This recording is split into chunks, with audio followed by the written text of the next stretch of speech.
सवाल किसी ने पूछा था कि सत्संग में सत्संग की महिमा क्या है ना?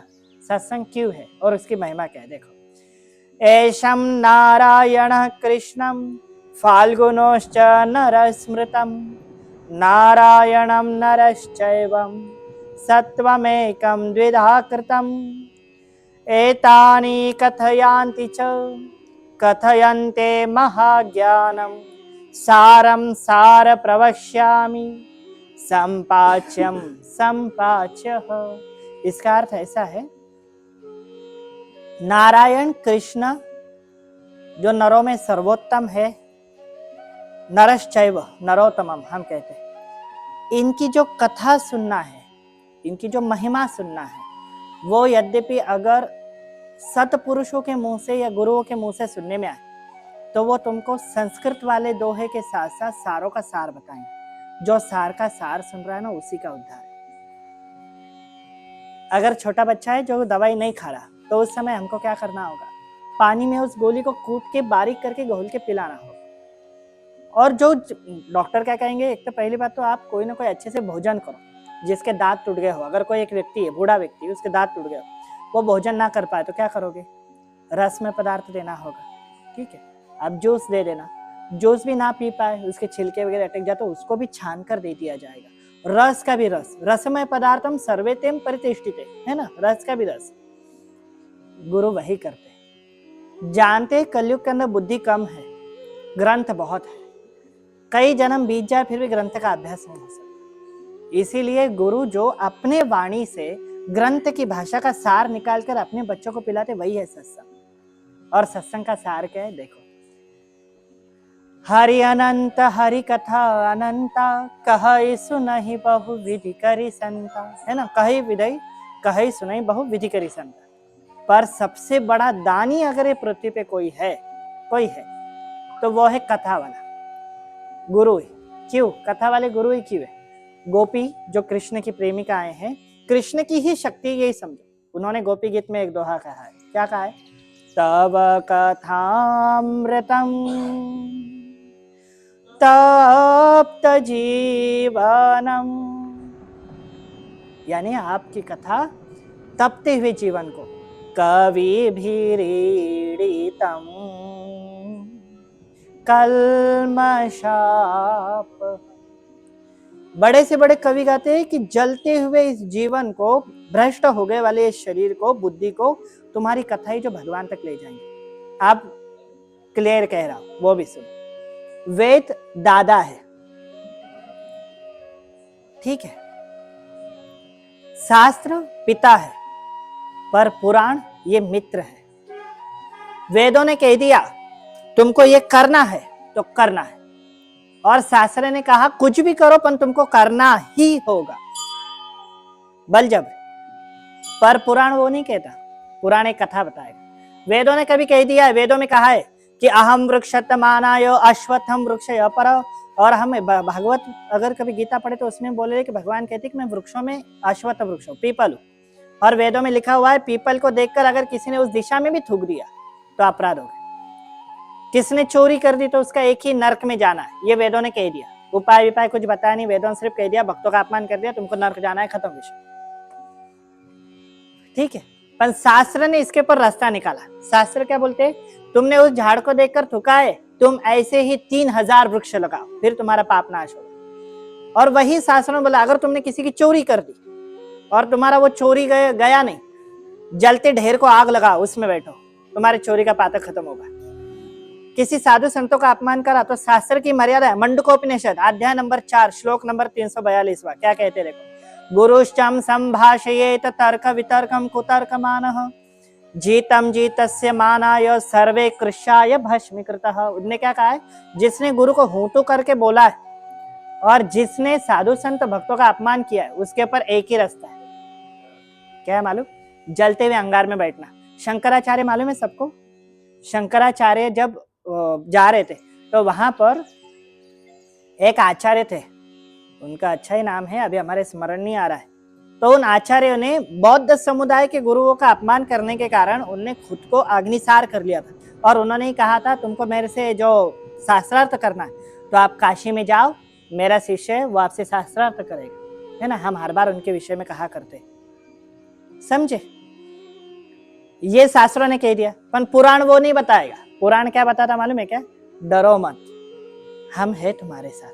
फिर वो बताएगा कि एक भक्त था, वो रोज तुलसी जी की पूजा करता था, पीपल की पूजा करता था, उसका दारिद्र्य चला गया, उसको सुख मिल गया। फिर हमको मन में विश्वास होता कि अरे हम इतने भी पापी नहीं है, उनको भगवान मिला ना, हमको भी मिलेगा। ठीक है, ये कौन कहता है? पुराण कहता है।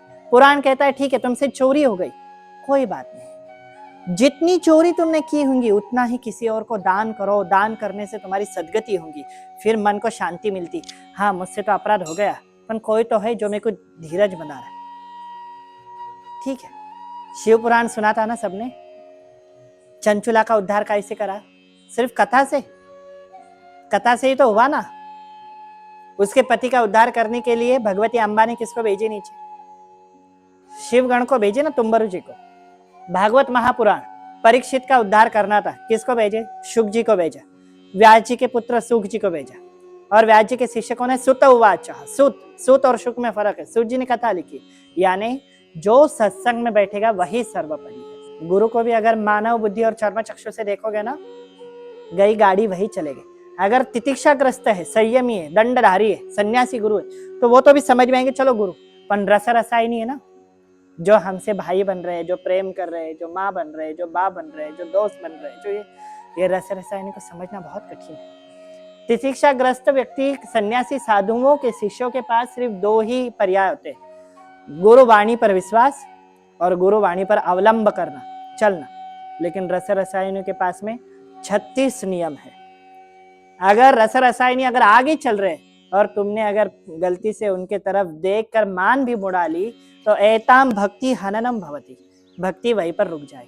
मन में शंका भी ला रही, मैंने कहा भगवान भगवान कर रहे हो भैया, जो तो सारी गाँव दुनिया मुंडो मार फिर, है ना, मन में भाव भी आ गया, गया सब भक्ति झरझर करके वहीं पे रुक जाए, बिल्कुल मन नहीं लगेगा, बिल्कुल मन नहीं लगेगा, कोई मन नहीं लगेगा। ये जानने के लिए तुमको सत्संग का ही सहारा लेना। और भगवान ने खुद कहा था कि जो सत्संग करेगा, भगवान क्या कहते देखो, रामचरितमानस पता है ना, नवनिधा भक्ति बताई, और नवनिधा का रूप एक ही जन है। अब मेरे को ये बताओ, ऐसा कोई भक्त है जिसके लिए भगवान खुद भी रो रहे हैं?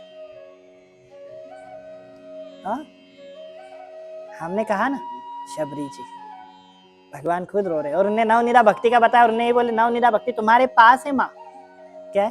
प्रथम भगति संतन करी संगा, दूसरी रति मम कथा प्रसंगा। दूसरी रति मम, मेरी कथा के बिना आपको,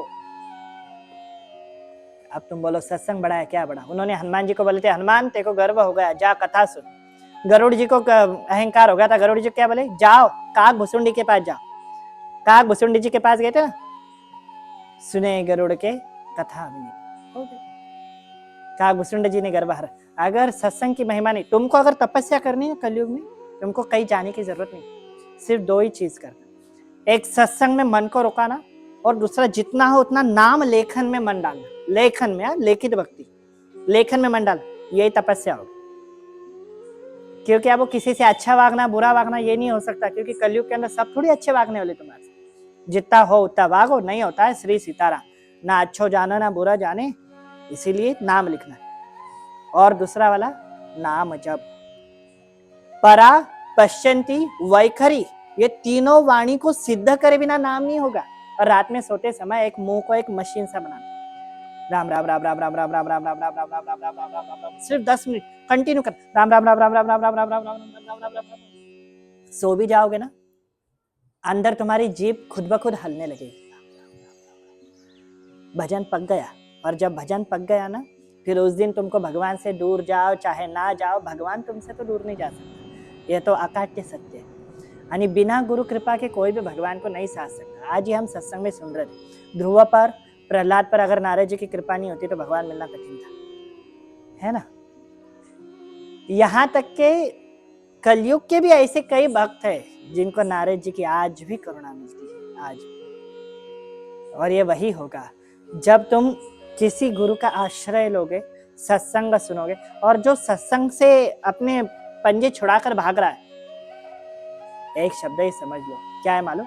ये वो नहीं भाग रहा है। करम कराल गति सुनह नहीं वानी, हरि चरण पद नाही होय न कल्याणी। हरिपद चरण नहीं, फिर वो व्यक्ति काय में जाता, मतलब आध्यात्म में भी गया था, वो तंत्र मंत्र में जाता, साधना सिद्धि में जाता है। मैं ये शक्ति साधूंगा, वो शक्ति। महाराज जी कहते हैं अपने चर्म को मर्म न पायो, औरन की चर नीचे लपटायो, जाके वहां पे ध्यान धरायो, ऐसा डूबियो था ना पायो, है ना। पहले के लोग मरे वाले चमड़े पे इसलिए बैठते थे हरिन के, क्योंकि उस पर बैठ जाता वो उतने शुद्ध थे, उसको भी मोक्ष हो जाता था, खुद का भी मोक्ष। अब यहाँ पे खुद का ही नहीं हो रहा, उसको का मोक्ष करेगा। और कई जन कहते हैं माता को बलि पशु बलि देंगे। वेदों में किसी किसी जगह पर जो लिखे है उसके अलग कारण है, वो गूढ़ रहस्य है, वो तुमको नहीं समझ आएगा। यहाँ पर पशु बलि का बोले, हम कहते हैं हाँ देवी को प्रिय है, पशुपास प्रिया रता, तो लगे माता को बस गयो, सब गयो। वेद का तो मुंह है बकरा, समझे।